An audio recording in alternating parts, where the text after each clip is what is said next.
Foi? Bom dia. Bom dia a todo mundo aí, bom dia, boa tarde, boa noite. Para quem está em casa aí, bom dia. A gente está gravando conteúdo, estão animadas, né? Estou vendo aí. A Júlia quase atropelou umas 4 pessoas ali dando uma ré aqui no pátio, mas está tudo certo, né, Júlia? Chegou bem, está todo mundo inteiro, graças a Deus. Estou vendo que vocês estão vivas, então isso é importante. Caminho recente, mas ó, Deus abençoe todo mundo aí. Para você que está em casa, a gente está gravando, então hoje, domingo, dia 6, último dia da conferência, então você vai ver esse vídeo um pouco depois aí. Então que Deus te abençoe com esse conteúdo, para ele encher o seu coração e também onde você estiver, tá bom? Pessoal, hoje nós vamos começar aqui um bate-papo, nesse tempo que a gente tem aqui de escola bíblica, já naturalmente na igreja, mas hoje de um jeito diferente. Nós vamos falar sobre a igreja perseguida, e eu vou pedir para os nossos convidados se apresentarem. Então, começa por aqui, se apresenta aí, por favor, de onde você é, seu nome, fala pra gente. Bom dia, pessoal. Meu nome é Natan, sou supervisor da rede de jovens lá em Chapecó, Santa Catarina, da Igreja Renovar em Cristo. É isso aí. Bom dia, eu sou Adriel e sou pastor da igreja que eles fazem parte. Acho que isso, depois o resto a gente fala depois, né? Bom dia a todos, meu nome é Raíssa, também sou da igreja de Chapecó, Renovar em Cristo, e também sou supervisora dos jovens lá. Muito bom.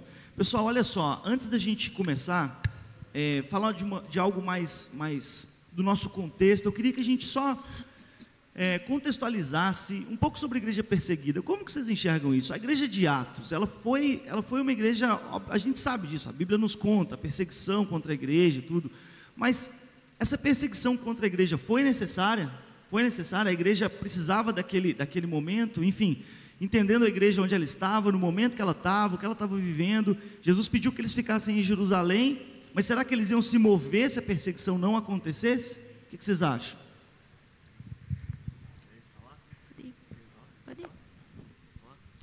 Na verdade, o que acontece? Hoje em dia, a percepção que nós temos, por exemplo, da fé, a abordagem que a gente faz da fé. A fé, quando nós vamos explicar para a pessoa que não entende o cristianismo, a pessoa que ainda está adentrando na igreja, é uma forma meio subjetiva. Para nós é fácil falar sobre fé, porque nós vivemos isso, é evidente. Mas como não é algo palpável, as pessoas têm uma dificuldade de entender isso. Eu creio que hoje o contexto, por exemplo, da perseguição que nós sofremos aqui, é muito diferente do que ocorreu no passado. Muito diferente, porque passado era visto. Os discípulos, a forma como os discípulos foram mortos, em decorrência da perseguição que sofriam naquele tempo, era uma coisa que era visível. Então, querendo ou não, a percepção que você tem para a fé, para algo palpável, é mais fácil você entender quando é palpável. Mas assim, é interessante, isso daí, a gente fala do tempo atual, a igreja, ela se movia, ela estava na expectativa de algo, né? Fica em Jerusalém, até que vem sobre vós o Espírito Santo, daí você segue. Então eles tinham uma missão, eles sabiam o que tinham que fazer, mas eles estavam aguardando em Jerusalém. O Espírito Santo veio, Pedro fez aquela mensagem maravilhosa, e daí da mensagem de Pedro para lá, muitas coisas começaram a acontecer. Atos capítulo 4 mostra para a gente de maneira clara a ação, né? O próprio Caifás e Anás, que foram os que mataram Jesus, estavam lá, né? Para indagar Pedro e João. Será que eles entenderam? Será que esse foi o gatilho? Eu vejo assim, todo o contexto, o âmago ali do cerne do questionamento era como que aquilo funcionou, né? Se foi como uma força propulsora, quem sabe, para que aquilo fosse muito mais intenso. E é exatamente o que nós constatamos, né? Parece que a perseguição sofrida pela igreja, no modo como sofreu naquela época, que era uma perseguição física, material, e isso se estendeu ao longo de praticamente séculos posteriores a isso, até que se mudasse o contexto. Eles traziam consigo uma noção de justiça divina muito, muito certa, e a injustiça sofrida por eles funcionou como um combustível, né? Uma mola propulsora que os impulsionou a que aquele trabalho andasse. Então, como isso, e você pode ver, se nós olharmos os números, a igreja hoje onde ela mais cresce é exatamente nos locais onde ela é perseguida materialmente, fisicamente, é onde ela mais cresce. Você pega a igreja, se você ler a história da igreja na China, é fantástica. É fantástica a história da igreja na China. Se você vai acompanhar a igreja na Coreia do Norte, o tipo de trabalho que é feito lá, é fantástica a história desses caras. Por quê? Porque parece que quando isso acontece, vem aquela coisa, meu Deus do céu, não é possível, está sendo injustiçado dessa forma, então, sim, Senhor, vamos lá, me dá força para continuar. Agora, quando nós, aqui, né, o modus operandi de Satanás em relação à igreja ocidental é muito diferente. Né? E é engraçado, porque assim, isso daí, a Raíssa pode até ajudar a gente nisso, a igreja ela é perseguida por um período, ela tem aquele momento em que ela se institui como religião, né, ano 300 ali, Constantino e tal, 316, né? Mas dali para frente, a igreja, ela veio, eu costumo chamar de período negro da igreja, que é quando a igreja percebe que ela está na dominância, ela institui reis, ela derruba reis, ela está à frente das decisões ali dos reis, ali, enfim, dos reinos, e aí ela estaciona. Realmente é necessária a perseguição, Raiz? O que você acha nisso aí? Então, ontem no painel sobre o tema acadêmico, nós estávamos conversando sobre isso, e o pessoal compartilhou muito a respeito das coisas que eles vivenciam hoje dentro da escola, né, ou dentro da universidade. E essa perseguição, né, do ponto de vista do que a gente está falando ali sobre a igreja primitiva... Rapidinho, só um ponto para complementar o que você vai falar. A igreja deixa de ser perseguida e passa a ser perseguidora, né?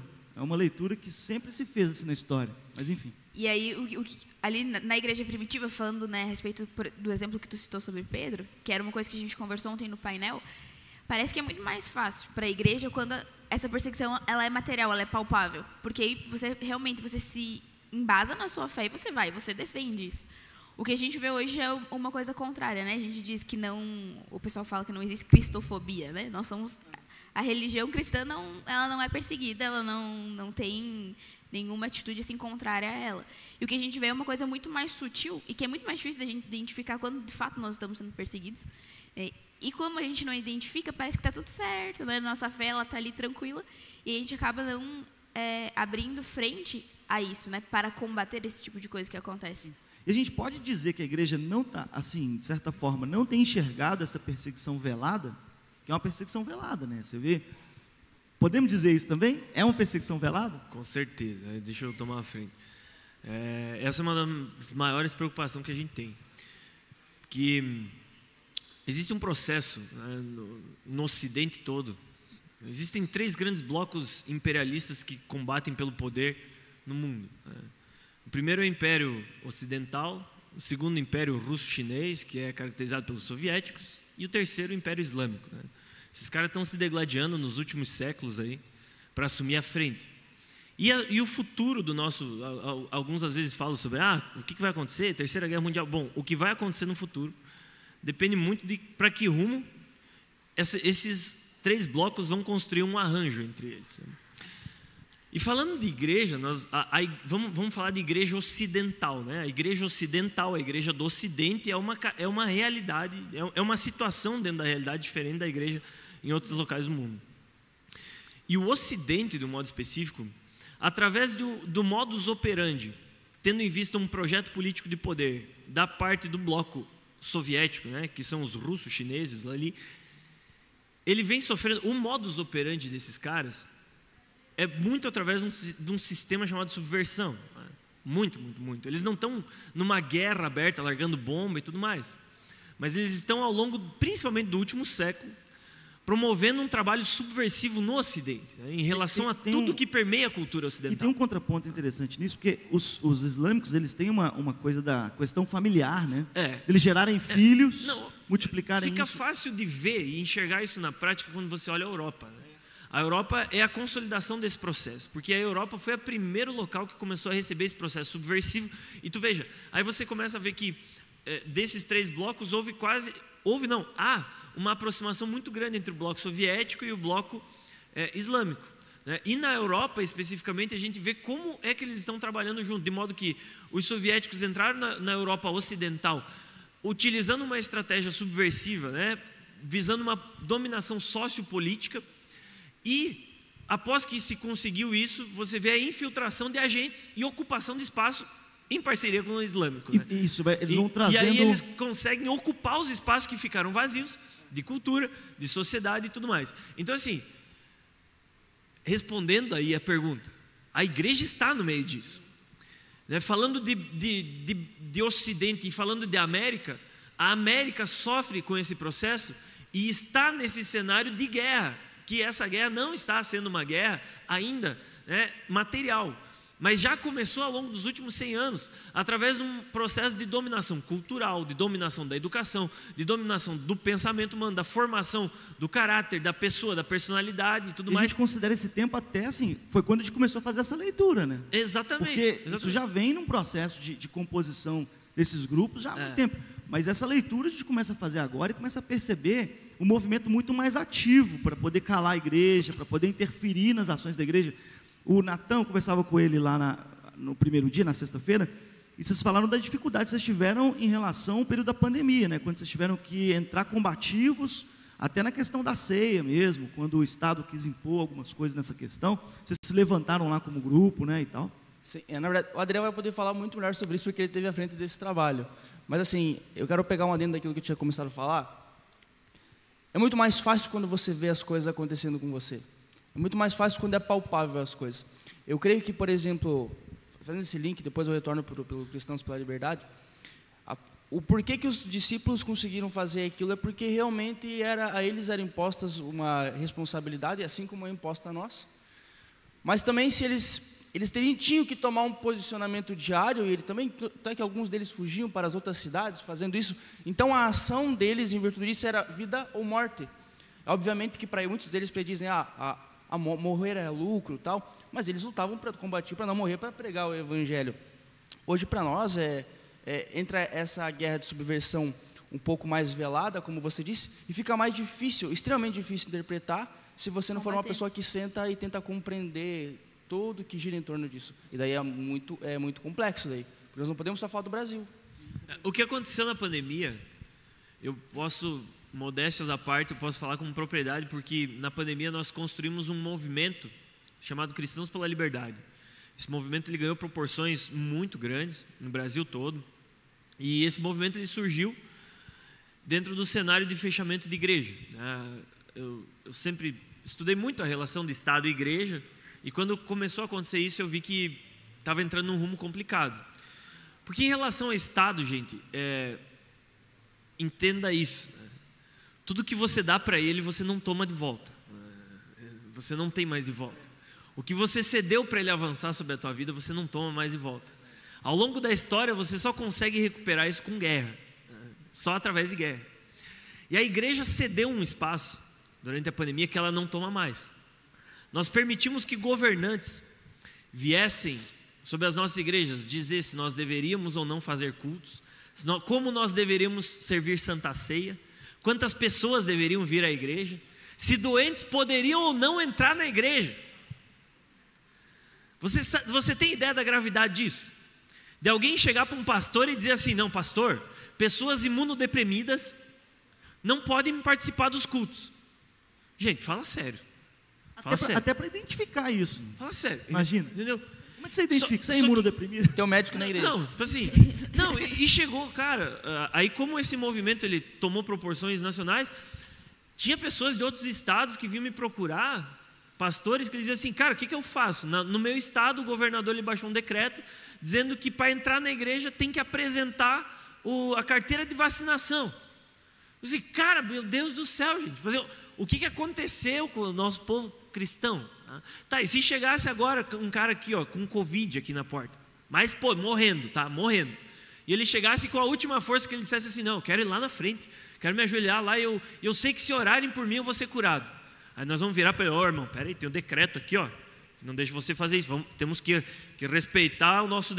Fala sério. Mais importa obedecer a Deus que os homens, né, gente? Vamos seguir o exemplo de Pedro quando se passou na mesma situação. Então, a igreja cedeu um espaço. E olha só, não interpretam isso como perseguição. Porque a gente olha hoje e diz assim, não, mas estamos aqui, estamos fazendo nosso culto, estamos fazendo as coisas. Gente do céu, qualquer outro momento que nós tivermos parecido, nós seremos subitamente subjugados, sem capacidade de resistência. Porque, só para terminar, o poder legislativo, ele é muito sensível a questões públicas, a opinião pública, falando nacional, alguns é assim, tá? É assim. Existem pautas no Congresso Nacional que quando estão para avançar, que quando estão para entrar, eles notam, poxa, isso vai trazer muito desgaste político. Sabe por quê? Porque deputado, senador tem medo de perder voto. Então eles ficam atentos às questões de como é que isso vai soar na minha base. Mas existe um poder no Brasil que não tem medo disso, se chama poder judiciário. E esse poder judiciário hoje, ele tem autonomia para, se ele quiser, olhar e dizer assim, esses caras da Nova Canaã estão incomodando demais. Vamos fechar. Vamos arrumar para a cabeça desses caras? Dá para entrar. Dá para fazer. Não, mas a gente vira depois. Vira, dá para brigar e tal. Mas até você fazer isso, você vai ter um desgaste. E pelos meios legais, né? Vamos lá, nos meios legais, dá para fechar. E sabe por que eles fariam isso? Porque nós já demos espaço para eles fazerem. Entendeu? Eu sentei com o prefeito da nossa cidade, depois com o governador do nosso estado na época da pandemia. Eu falei, cara, não tem problema nenhum de nós fecharmos todas as nossas igrejas, ficarmos 1 ano fechado, não tem problema. Nós faríamos isso por pura sensatez. Era sensato fazer isso no momento que aconteceu. Agora, meu parceiro, não vem ficar botando decretozinho e dizer como é que eu tenho que liderar a minha igreja, cara. Você não é autoridade para fazer isso.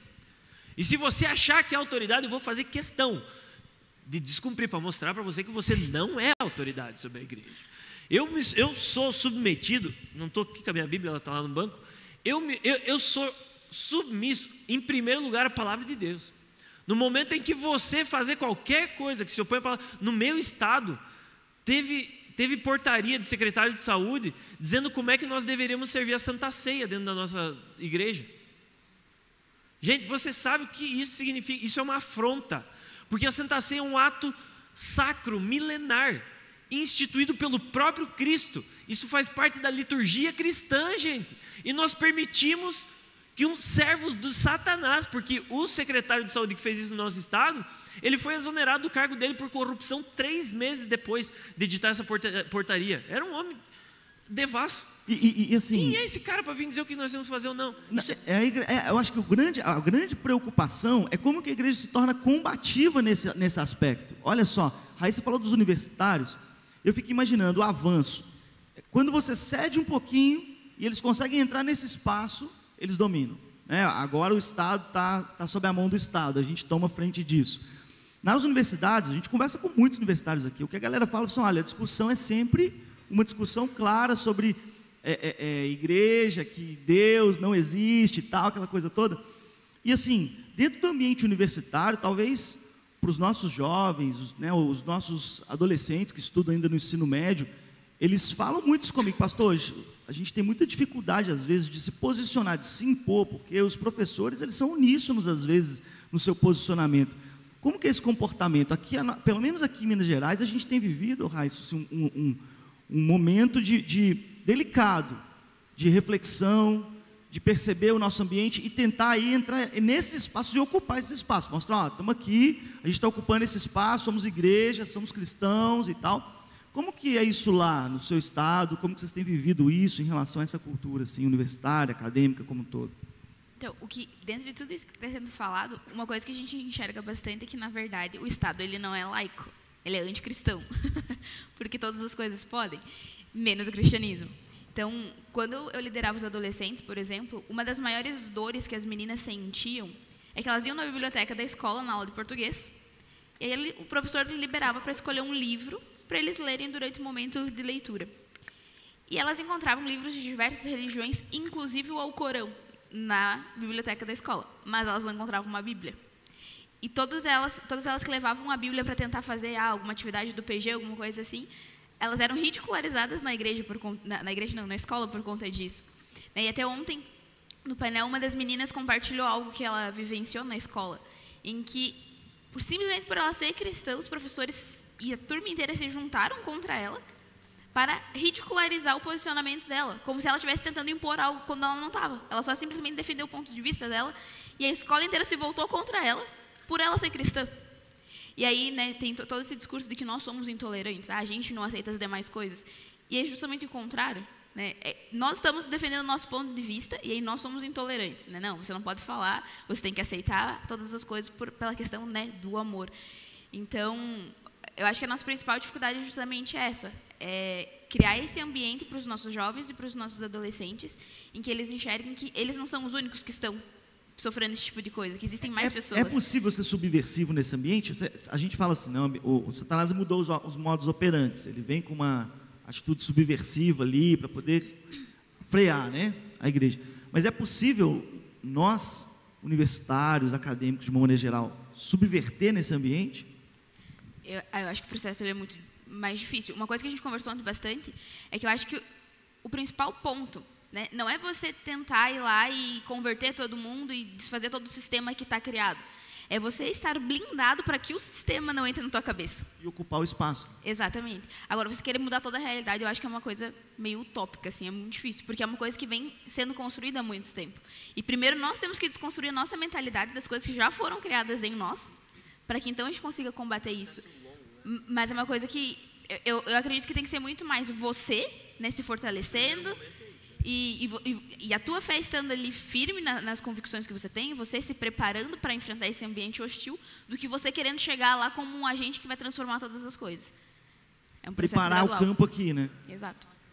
Eu acho, só fazer um complemento disso, eu acho que assim, esse modo subversivo de você aplicar aí contra esse projeto de cultura que existe, por exemplo, falando do Brasil mesmo, ele funciona. Às vezes você tem que ser passivo em algumas situações, mas às vezes você tem que ser bem ativo. Você É tem uma que tomar passividade combativa, né? Não, mas eu Não digo é? assim, ó, por exemplo, lá em Santa Catarina, eu não sei como é aqui, mas lá, nós fizemos esse movimento lá, dos Cristãos pela Liberdade, e nós convocamos as igrejas para participar. 4 igrejas vieram. E começou a apertar um pouco mais, porque a gente teve que tomar mais peito em algumas coisas, teve que sair para a rua para fazer as coisas, e o pessoal vazou embora. Então, até que ponto vale a pena eu lutar contra esse projeto cultural? Até que ponto vale a pena eu, como pastor, colocar a minha igreja à frente dessas coisas, né? E há uma forma de você fazer isso passivamente, que você trabalha com projeto de cultura, que demora um pouco mais de tempo. É a melhor forma? Talvez seja. Mas existem algumas vezes que você precisa ir ativamente, como foi o período do Cristãos pela Liberdade. Nós não poderíamos... A gente pode considerar esse trabalho passivo como as células, os PGs, nesse contexto? Assim, Bruno, sinceramente, eu tenho testemunhado de alguns trabalhos assim que têm dado certo em ambiente universitário e tudo mais. São vários modos. O primeiro é isso que a Raíssa falou. A primeira coisa, os nossos jovens, as nossas igrejas, eles precisam se qualificar. Eles precisam se qualificar. Tem que estudar mais. Infelizmente, onde eu conheço que há melhores técnicos e mais qualificados é na ala das pessoas que estão trabalhando para subverter, entendeu? No outro lado lá. É onde eu conheço as pessoas mais qualificadas, é os que estão do outro lado. É muito desproporcional, muito disparelho. Então, em primeiro lugar, nós aqui, liderança das igrejas, nós precisamos começar a falar sobre esses assuntos como assuntos de problema espiritual. Isso é um problema espiritual. As pessoas acham que porque isso está ocupando o campo da sociedade e da política, não é uma questão espiritual. Gente, é uma questão espiritual, tá? Eu vi alguns agentes trabalhando para algumas coisas que eu olhava os caras falando. Eu estava participando de um julgamento uma vez no Tribunal Eleitoral, no Tribunal Eleitoral de Brasília. Sua formação lá. é em direito, né? É, isso. E quando eu estava lá, eu estava olhando algumas daquelas pessoas fazer alguns julgamentos, eu estava olhando dizendo assim, não é possível. Isso não é um homem falando, isso não é um técnico pensando, isso é um demônio falando através da boca dessa pessoa. Não, sério, isso não é da carne. Isso é um espírito maligno usando a vida dessa pessoa. Isso não é possível, isso não vem do conhecimento, né? Então, assim, nós construímos uma ideia, e eu vejo assim, se a igreja quer virar esse jogo, começa pela ideia de entender assim, aquilo também é um campo de batalha, que precisa ser batalhado, sabe? E outra coisa, que precisa de uma qualificação extrema, muito qualificado. Nós temos que estudar, nós temos que ser conhecedores. A igreja precisa entender o movimento que existe para impedir que o avanço do evangelho aconteça lá na sociedade. Existe uma geração toda. Sabe por que o jovem hoje é difícil de alcançar o jovem? Simplesmente porque a força atuante lá no mundo ela é muito mais forte do que a força que atua dentro da igreja. Ela tensiona contra e a igreja afrouxa, né? Só por causa disso, a igreja ela não consegue ser incisiva nas questões sensíveis. Por quê? Porque ela não conhece quais são as questões sensíveis. Um outro ponto importante é que muitos assuntos que a juventude precisa discutir, ele se tornou tabu na igreja por muito tempo, não se discutiu, e aí o mundo discutiu abertamente, né? E a igreja, a juventude acabou se perdendo ali, porque afrouxou, né? Afrouxou a corda. A gente precisava discutir os temas, precisava falar dos temas, precisava entrar nos temas sensíveis, precisava abrir esse diálogo, não abriu, tornou tabu na igreja, porque já não, né? E aí agora a gente está voltando para poder discutir esses temas, mas lá abertamente já estão discutindo isso nas universidades. Isso que eu estou falando é exatamente o que nós fizemos na nossa região. Nós temos um case lá. Se você for para Chapecó... Nós temos vários cases. É que vocês chamam, né? Mas nós temos uma situação na nossa cidade. Se tiver um dia a oportunidade para lá, você vai constatar isso em loco. Localmente, na nossa cidade, nós conseguimos inverter isso. Nós somos uma igreja extremamente influente e relevante dentro da nossa sociedade. De verdade, sim. Não em todos os cenários, no cenário educacional, tudo mais. Mas isso é um trabalho que começou há mais de 10 anos. Mais de 10 anos. Hoje, nós temos 3, 4 colégios cujos presidentes dos grêmios estudantis são da nossa rede de jovens, professores de ensino fundamental, professores de faculdade, que são nossos, que não vieram, que foram formados, se converteram na nossa igreja, foram formados e que eles estão lá sob a seguinte instrução: Raíssa, não se esquece lá, quando a Raíssa é formada em veterinário, quando tu estiver lá na tua faculdade lá de veterinário, dentro da tua área de veterinária, lá no mundo existe uma coisa que se fala assim, assim, assim, assim, que estão trabalhando lá no teu curso, então você é o agente que você vai estar lá, vai combater isso aqui. Nós temos isso, e nós conseguimos, assim, de certa forma, nós invertemos o ônus, nós pegamos toda a estratégia que os caras usaram para subverter, e nós estamos usando como uma contra-estratégia para subverter o que eles estão fazendo, né? Nós estamos pegando essa força e usando da força do judô. Vamos pegar a força de você contra mim e jogar você contra a parede. Só que assim, o processo, entendeu? Onde isso começa? Começa pela conscientização. Nossos jovens são preguiçosos de estudar nas igrejas, muito preguiçosos de estudo, preguiçosos de buscar qualificação educacional, profissional. É difícil você sentar com um jovem das nossas igrejas, e é um problema das igrejas evangélicas, porque nas católicas tem se mudado muito essa realidade, tá?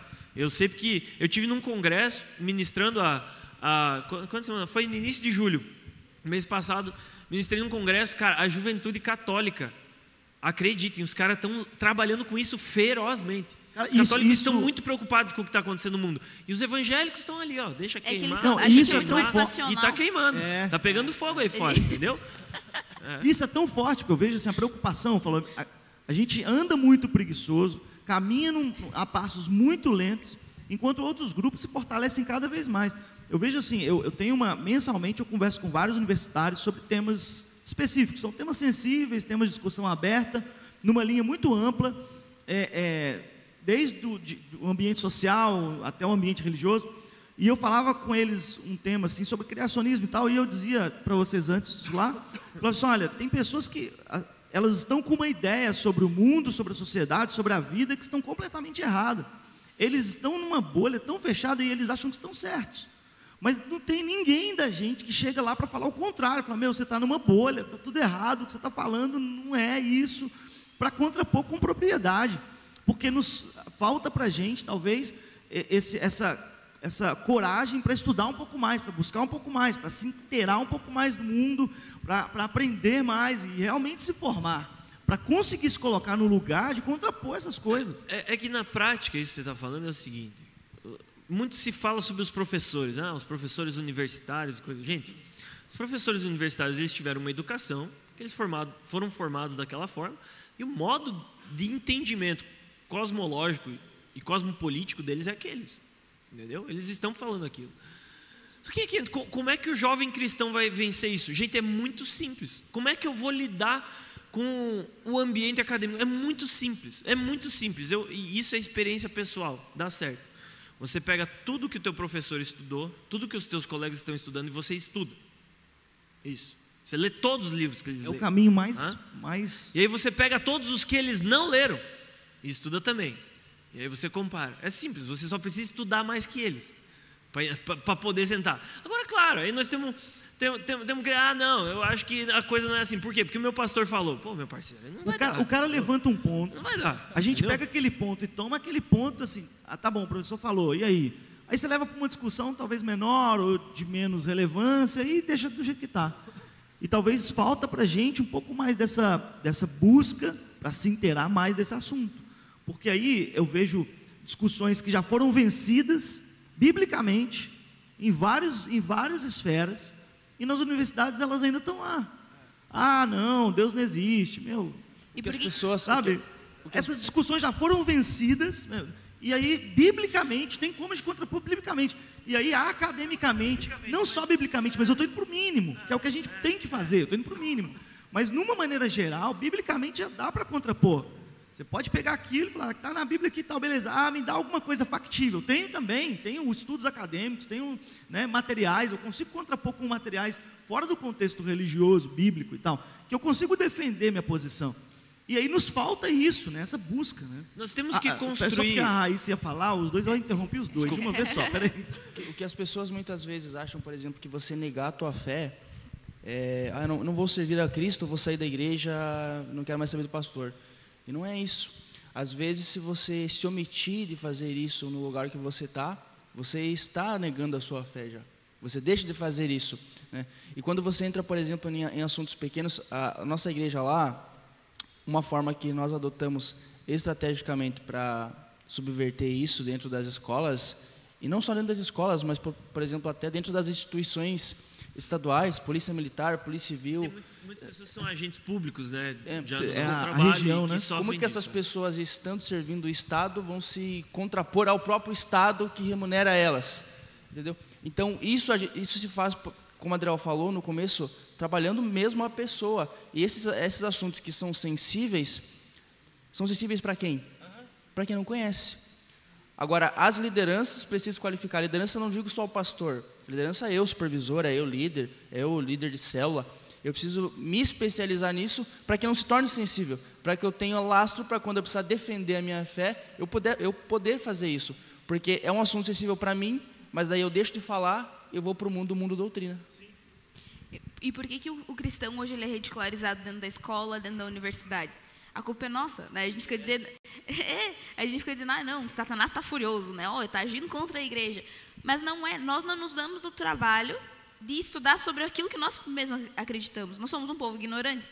E aí, no que se baseia a nossa defesa do evangelho? É numa militância. O professor vai lá e levanta e fala alguma coisa contra a tua fé. Aí tu vai lá e começa a debater como se tu fosse uma criança. E aí fica o professor que também não tem entendimento nenhum sobre o negócio e fica duas pessoas debatendo sobre coisas que nenhuma das duas entende. E eu fico dizendo, Satanás não está furioso, ele só está quieto, deixando... Ele deixa os caras... Né? Nós temos a capacidade de cometer um processo, parece que está acontecendo um processo de autofagia dentro da igreja, né? E nós precisamos, Bruno, eu vejo, para lidar com isso, eu tenho, como eu falei ontem, meu bisavô foi plantador de igreja, né? Então eu tenho um tesouro na minha casa, são os livros antigos cristãos, né? Tem um livro lá em casa de 1930, 1940, né, que naquela época se escrevia. Antigamente, quem fundou os trabalhos, evangelizou esse Brasil, eram pessoas muito simples, via de regra, né? Mas existia uma camada, uma classe, em algumas instituições evangélicas, que eram pessoas extremamente intelectuais, né? Eu tenho livros daquela época, literaturas daquela época, de 1930, 1940, 1950, que os caras lá falavam, está aparecendo no mundo tal coisa, e isso está vindo para destruir a igreja, para detonar a igreja, né? Só que esses caras foram morrendo. Se você pega as literaturas cristãs, até a década de 80, 70, se produzia um tipo de literatura, um tipo de fala existia no ambiente cristão. Hoje é outro tipo completamente diferente, e via de regra muito inócuo isso, dentro dos problemas que nós temos, né?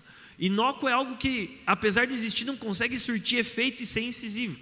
Então nós temos uma alta produção de literatura, líderes expoentes, mas que em relação ao problema real que nós estamos enfrentando e iminente, né? Que é isso que você está falando. Eu costumo dizer, isso é muito sério, isso que você está falando. Que é quase É muita informação e pouco fundamento. Exatamente. Não, a informação é no limite, mas fundamento... E desproporcional. Vamos pegar assim, nós somos uma igreja que trabalha em células, lá em Chapecó, assim como vocês aqui e tal. E existe, por exemplo, a literatura celular, né? E isso é muito importante, e é uma altíssima produção. Agora, se você pega o tanto de literatura existente sobre esse tipo de coisa que nós estamos falando, meu Deus, é o inverso proporcional, né? Se aquilo está aqui, isso aqui está aqui.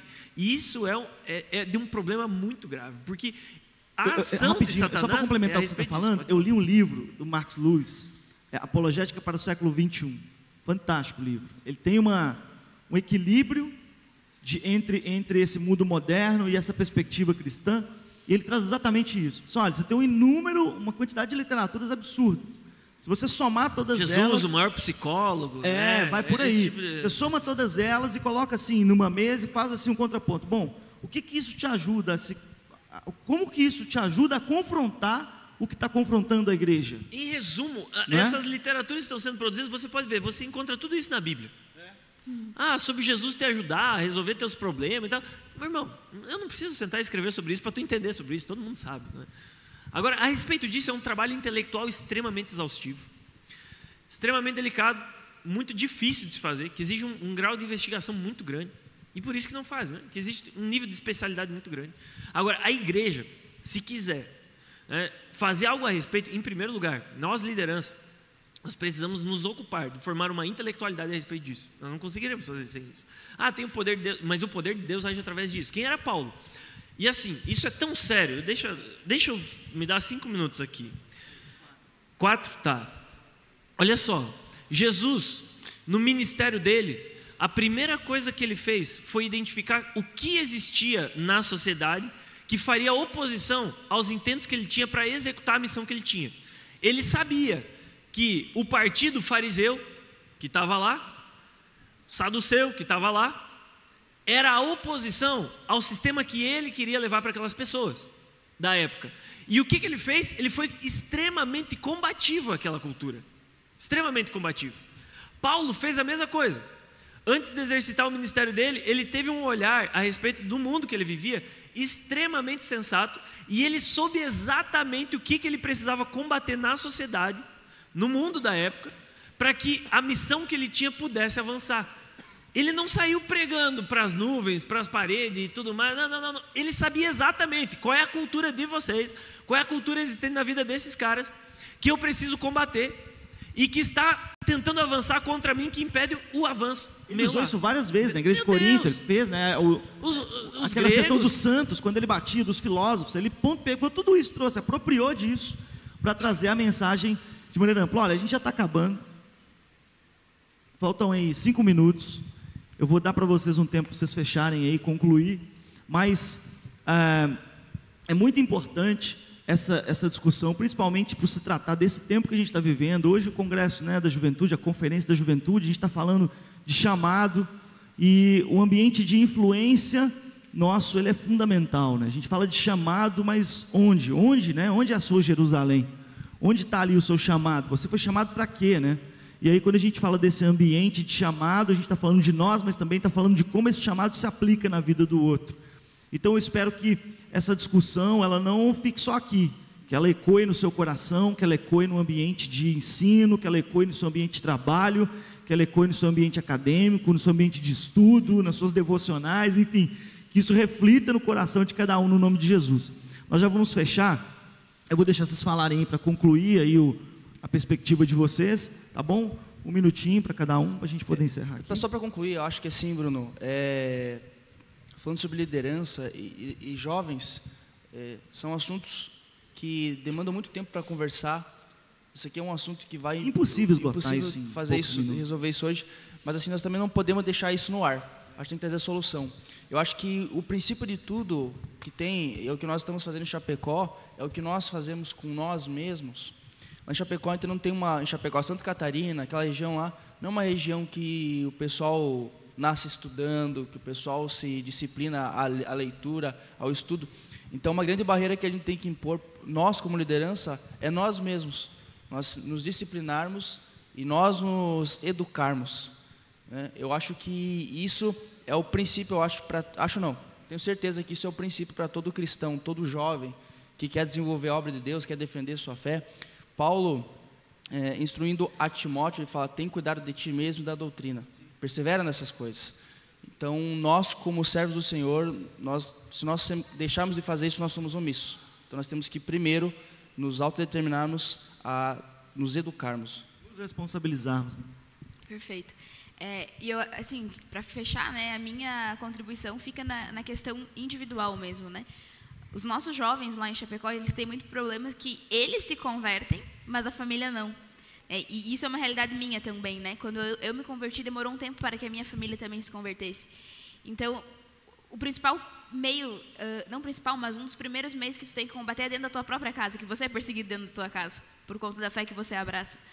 Então, eu acho que compete cada um de nós identificarmos quais são os pontos em que nós estamos falhando, quais são as coisas que foram doutrinadas na nossa cabeça, nós desconstruímos primeiro isso em nós, aí nós ajudarmos a nossa família a enxergar essas coisas, e aí depois sim ir expandindo as coisas, né? Não adianta a gente se preocupar em querer mudar o meio universitário ou o meio em que nós estamos, se primeiro nós não mudamos a nossa casa, nós não mudamos os nossos familiares, e assim sucessivamente. Começa influenciando ali, né, nas suas bases. Não chegar chutando a porta não vai resolver. Exato. Legal, Adriel. Falei bastante já, né? Só você tem 1 minuto, Adriel. Cumprimentar vocês aí, então. Não, mas é isso. Eu realmente gostaria de ver, né, que o Bruno é um cara fantástico. Eu até elogiei ele antes ali. Pela visão que você tem exatamente a visão que falta para a igreja moderna, para a nossa geração.